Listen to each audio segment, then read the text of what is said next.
டாஸ்மாக் கடைகளை வந்து தனியார் மையமாக்க போகிறதாக வந்து தகவல் வெளியாக இருக்குது. இது வந்து பார்த்திங்கன்னா அதிகாரப்பூர்வ தகவல் கிடையாது. அரசியல் வட்டாரங்கள் மற்றும் சமூக வலைதளங்களில் பேசிக்கிட்டு இருக்கக்கூடிய ஒரு மிகப்பெரிய ஒரு தலைப்பு இது.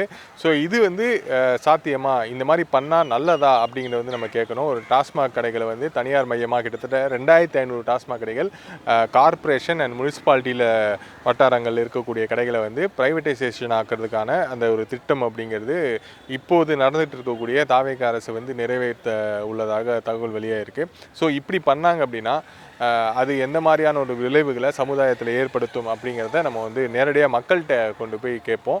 ஸோ அவங்க என்ன கருத்துக்களை முன்வைக்கிறாங்க அப்படிங்கிறத இந்த வீடியோவில் நம்ம பார்ப்போம். கவர்மெண்ட்டை இருக்கிறதே போதுமானதுன்னு நான் நினைக்கிறேன். கண்டிப்பாக வேண்டாதா. அதனால வந்து நிறைய குடும்பம் கஷ்டப்படுறாங்க.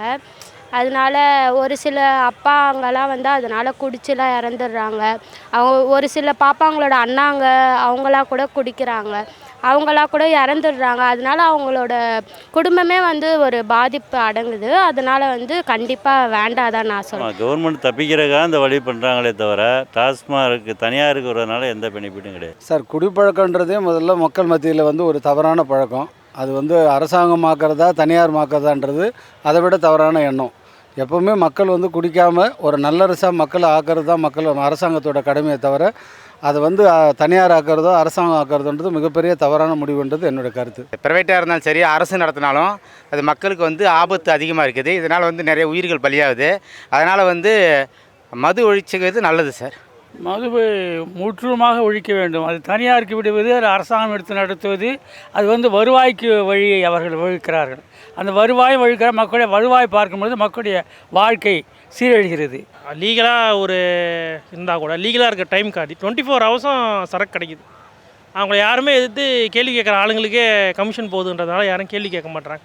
அதனால் ப்ரைவேட்டைஸ் ஆக்குனாங்கன்னா ஒரு சேஞ்ச் வரும், எல்லாமே லீகல் ஆகும், கவர்மெண்ட்டுக்கு டாக்ஸேஷன் இன்க்ரீஸ் ஆகும். தனியாருக்கு வந்தால் அது ஒழுங்குமுறைப்படுத்துவாங்க. அதே மாதிரி மற்ற இது வந்து எதுவுமே கொஞ்சம் நல்லாயிருக்கும்.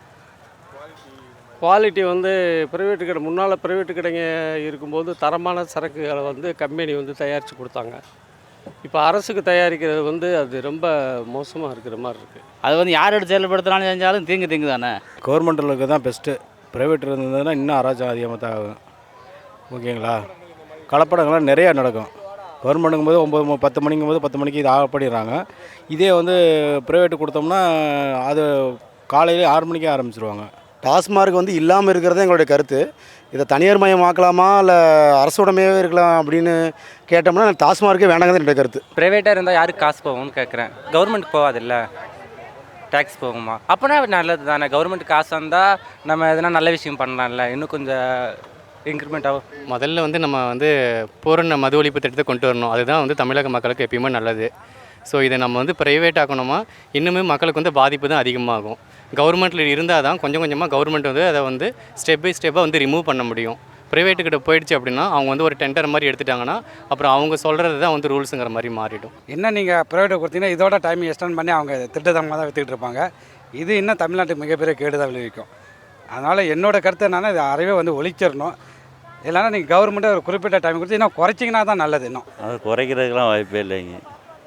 மேற்கொண்டு இல்லைன்னா வேறு லெவலில் அதாவது கஞ்சா மற்ற அந்த மாதிரி பாட்டில் மது இல்லாமல் மற்ற பழக்கத்துக்கு அதிக அழிமாடிட்டாயிரும். மெயின் ஏரியாவில் ஸ்கூல்கிட்ட, பள்ளிக்கூடம் கிட்ட, அதுக்கப்புறம் கோயில்கிட்ட இருக்கிற இந்த இதை வந்து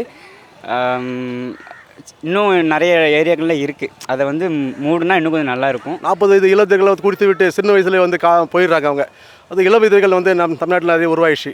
முற்றிலும் வந்து மது வந்து ஒழிச்சிடணும். தனியாருக்கும் விடக்கூடாது, அரசாங்கம் நடத்தக்கூடாது.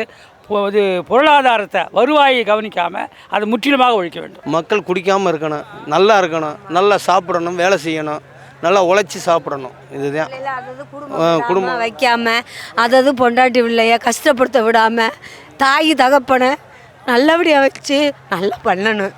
இந்த குடியை நுப்பாட்டணும், அதுதான் முக்கியம். வேற என்ன? எந்த அரசு வந்தாலும் சரி அதை நுப்பாட்டணும்.